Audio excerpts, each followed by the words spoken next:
Matthew, un gusto estar en diálogo con vos. Primero, decime tu nombre completo, así para que ese fue el dato que nos faltaba. Dale, dale, me llamo Matthew Peta.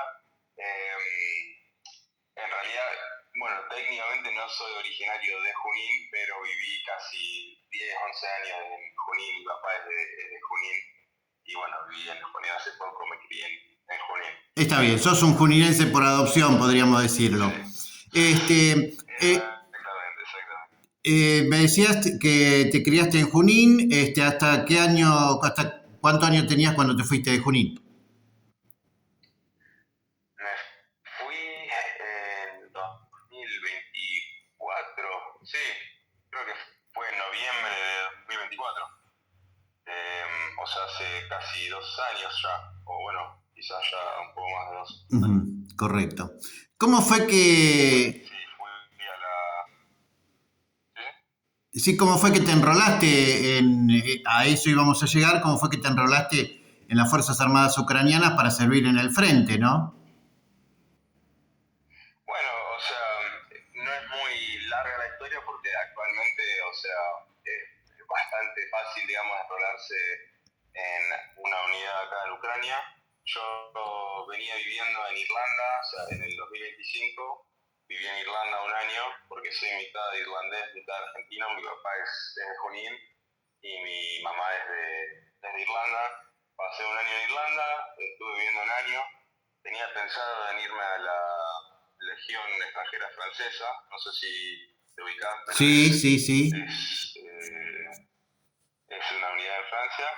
Y bueno, llegó el momento y me apareció como si fuese una publicidad en Instagram de una unidad en Ucrania y dije, bueno, yo creo que me iría mejor ahí. Ujú. ¿Esto en qué año estamos hablando, más o menos? Esto fue cuando primero me contacté con la unidad, fue en agosto, julio del año pasado. Ujú, correcto. Y bueno, una vez que lograste ingresar a la Fuerza Armada Ucraniana, en el frente, ¿desde cuándo estás? ¿Desde agosto del año pasado? No, yo ingresé a la unidad en octubre, Ajá. me parece, si no me equivoco. El tema es que, bueno, fue un viaje un mes y después de ahí sí me fui a Ucrania y llegué en septiembre, Ujú. donde pasé un mes en Kiev, que es la capital de Ucrania, haciendo papeles, chequeos médicos, todo eso, y ahí me llevaron, digamos, a lo que se llama el entrenamiento básico, que ahí como que te forman como soldado. Ujú, correcto. ¿Y cuál Y es? después mi primera misión fue en enero. Ajá, en enero ya de este año. ¿En qué frente, en qué partes del frente te ha tocado estar? ¿Cuáles han sido los lugares donde tuviste que estar y dónde estás actualmente? Bueno, en la zona donde opera la unidad mía es en el Donbass, que es en el este de Ucrania. Eh, es un frente de 1.200 kilómetros y sumamos todos los, digamos, como se le podría, acá se le dice oblast, pero son provincias básicamente de estados, y bueno, nosotros operamos en el estado de Donbass. Eh, y bueno, sí, mi primera misión fue en enero, en el invierno, menos 25 grados, el agua no se podía tomar porque se congelaba, así que sí, fue bastante duro. Ujú. Posteriormente, ¿qué es lo que te ha tocado realizar? Y decíamos, ¿dónde estás actualmente? Bueno, yo me desempeñé como médico de combate. eh, Me enrolaron en un curso, digamos, dentro de la unidad, que fue un curso, bueno, sí, más aproximadamente un mes, donde te enseñan cómo ser médico de combate. Es parecido a lo que haría, digamos, una persona que está en una ambulancia como primeros auxilios, pero con un enfoque más en lo que, en el tipo de heridas que hay en un conflicto, ¿no? O sea, heridas de bala, de esquirla, explosiones, quemaduras, todo ese tipo de cosas. Como un paramédico, digamos, como se le dice habitualmente. Parecido sí, pero un poco distinto en el sentido que en el frente de batalla no te vas a encontrar con alguien que tenga un paro cardíaco, sino que alguien que quizás le Claro. explota un dron y le explota la pierna, por ejemplo, Sí, ¿no? sí, por supuesto, por supuesto. Cuadros mucho más Sí. dramáticos, situaciones mucho más graves, indudablemente. Este, y, Exactamente, sí, sí. ¿Y ahora dónde estás emplazado? Bueno, ahora, bueno, hace poco, relativamente poco, eh, en mi última misión salí herido, me explotó un dron a 1 metro, así que bueno, ahora estoy en el hospital y en la capital, recuperándome básicamente. Ujú, correcto. Contanos un poco cómo es la vida de un país en guerra, qué es las situaciones que has visto, cómo analizás cómo está la población, cómo se vive allí en Ucrania, ¿no? Mira, Ucrania es un país muy lindo, si bien es una cultura distinta a la de Argentina, tiene muchas cosas parecidas.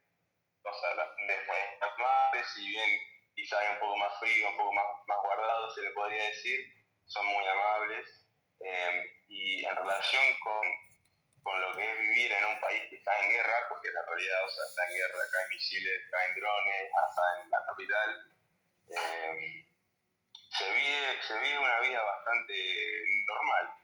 Ujú. La verdad que uno no lo nota hasta que sí lo nota, porque quizás escucha la sirena que suena, que te tenés digamos, esconder en una parte segura, ¿viste? Tenés ponele, si vivís en un departamento tenés partes que te vas en el sótano y estás seguro, pero la mayoría de la gente ni hace eso, es como que suena la sirena y no es que se cubren y se esconden, es como que ya formó parte de la vida normal. Ya se aprendió a vivir en guerra, Hay digamos. gente que estudia, Claro, claro, ¿cómo? claro. Y las actividades, Claro, ahí digamos, se acostumbró.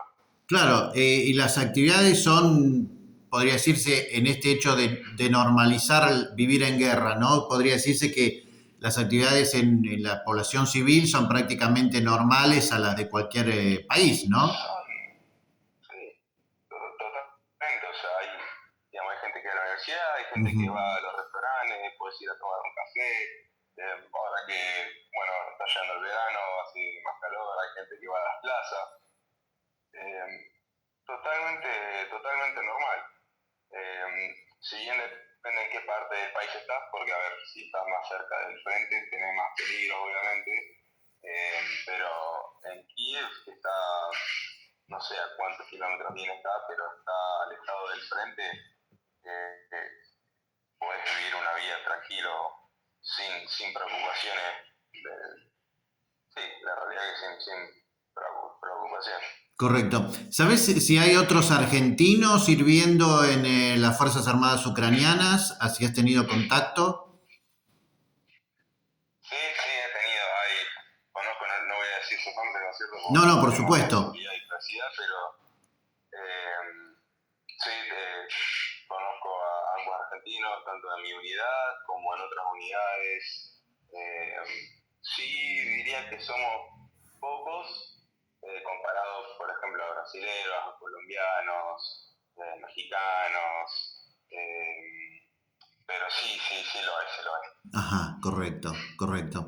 Y digamos, ¿estás con un tiempo determinado sirviendo en las Fuerzas Armadas o cuando vos querés pedir la baja podés hacerlo? ¿Tenés un contrato?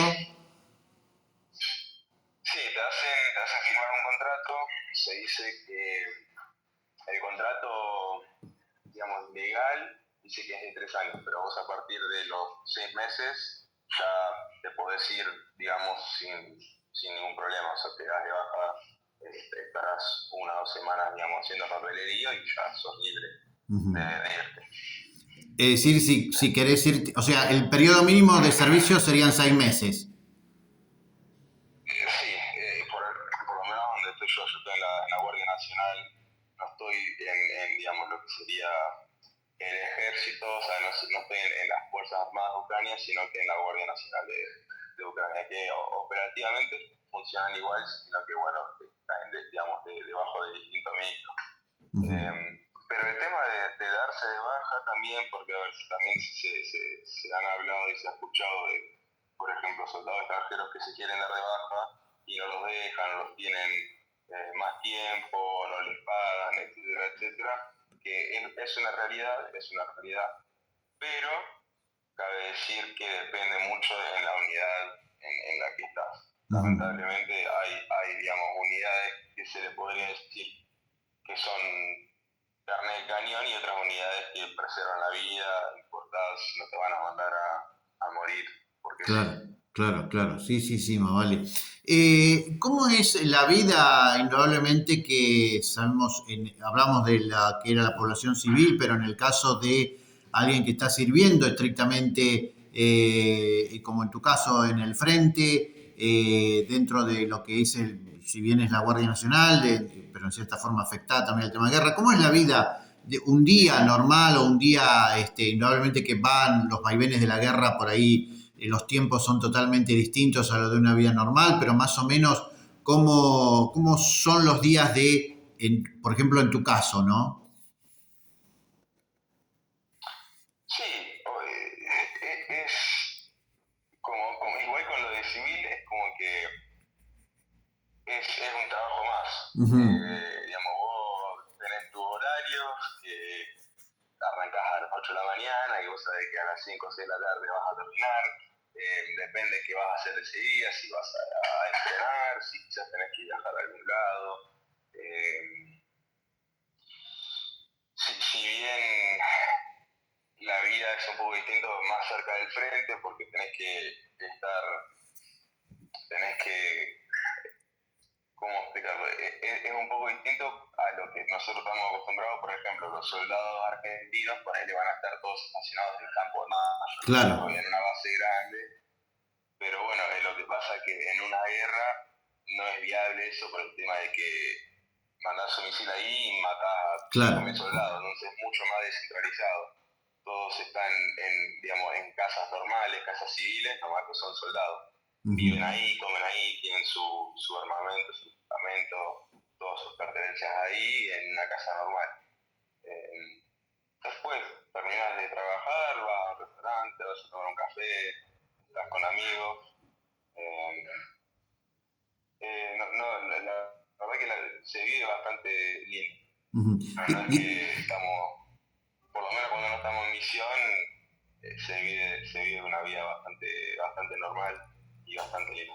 Claro, digamos, uno tiene una imagen de visión por ahí como ha quedado, por ejemplo, en la Segunda Guerra Mundial, lo que fue en el caso de Argentina, la Guerra Malvinas, etcétera, otros tantos conflictos, pero bueno, en este siglo XXI los conflictos por allí bélicos se dirimen de otra manera, ¿no? Se organizan de otra manera y es como que a la larga, salvo la conmoción inicial de un conflicto bélico, ya el tanto tiempo que hace que está el país en guerra es como que se ha normalizado tanto la vida civil como militar, digamos, en cierta forma. Hay una organización distinta. Exactamente. Uh-huh. Exactamente. Sí, yo, bueno, no estuve, digamos, en la guerra, pero conozco gente que sí. Y bueno, sí, cuando recién había arrancado, sí, había mucha desorganización, nadie sabía qué estaban haciendo, no sabían dónde estaba el enemigo, dónde estaban los amigos. Fue un quilombo, pero bueno, ahora ya 4 años de guerra, digamos, digamos, la línea del frente está, digamos, estabilizada, no es que mañana o en un mes van a estar aquí, o sea, eso no va a pasar, están estabilizadas, entonces uno tranquilamente puede vivir, ponele 20, 30 kilómetros del frente y no notarlo. Uh-huh. Correcto.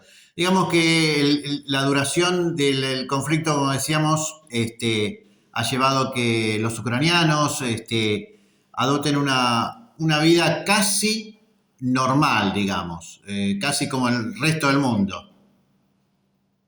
Sí, o sea, quizás sea, viste, cuando uno pasa tanto tiempo acá, viste, uno se adapta y lo Claro, normaliza, ¿viste? Y claro, después claro, claro. quizás viene alguien bueno, digamos, de una vida normal y dice, no, qué locura, pero el ser humano se adapta o sea, se adapta un montón, aunque se esté en una guerra o en lo que sea. Ujú. Sí. Matthew, por lo pronto te agradezco el contacto, seguramente, y ya que tenemos la posibilidad de establecer este contacto, te estemos por allí llamando en otras oportunidades para ir conociendo más de la evolución del conflicto. Por allí siempre nos llegan, estamos atentos, por supuesto, es un conflicto en el cual hay muchos intereses, si bien hay dos países directamente involucrados, pero el mundo está en cierta manera pendiente del día a día, de las noticias, de todo lo que va llegando. Así que sería para nosotros un gusto poder volver a charlar, conversar por allí más adelante, dentro de unos días, y periódicamente también para conocer dentro de las posibilidades que vos tengas para comunicarte y de lo que puedes expresar, para llevar una especie de cronista, en cierta forma, de cómo está allí el frente, conocer de primera mano estas noticias que a diario nos llegan por todos los medios internacionales, pero bueno, tener la posibilidad de poder charlarlo y analizarlo profundamente con alguien en el escenario, en el lugar, nos da una visión totalmente distinta también. Por supuesto, por eso es la misma razón por la cual me contacté con ustedes, porque noté que en el mundo, no solo en Argentina, lo que está pasando acá, digamos, perdió el foco. Hay gente que me pregunta, o sea, amigos míos que me dicen, che, ¿sigue estando la guerra esa? Porque como hace ya tanto tiempo que arrancó y quizás cómo funcionan las noticias hoy en día, pasan de una cosa a la otra. Estuvo la guerra en Ucrania, estuvo la guerra en Irán, etcétera, etcétera, etcétera. Entonces, está bueno no olvidarse que o sea, seguimos en guerra, siguen falleciendo personas, y es algo muy importante de no olvidarse. Correcto, correcto. Matthew, desde ya te agradezco muchísimo. Sabemos la diferencia horaria. Aquí, bueno, son las, por ejemplo, que estamos charlando 15:25. Allí son 6 horas más, por lo menos, ¿no? 6, 7. Sí, acá son las 9:25. Correcto, correcto. Está. Así que bueno, desde ya agradecerte, y por supuesto, como decíamos, seguramente en unos días más, ya que tenemos esta nueva vía de comunicación, vamos a estar contactándote para ver cómo sigue todo por allí. Por supuesto, agradezco un montón. Además es importante ver esta forma de comunicación. Veo que por ahí las señales de internet y todo están funcionando medianamente bien, ¿no? A pesar de todo, a pesar del conflicto. Sí, a pesar de todo, sí, sí. Acá justo en el hospital no hay wifi, entonces estoy con otro teléfono haciendo con los datos que me está dando datos a este teléfono. Pero bueno, hay que trabajar con lo que hay. Perfecto, perfecto. Matthew, realmente un gusto y ya te digo, te vamos a volver a contactar, ¿eh? Dale. Un abrazo grande, muchísimas gracias.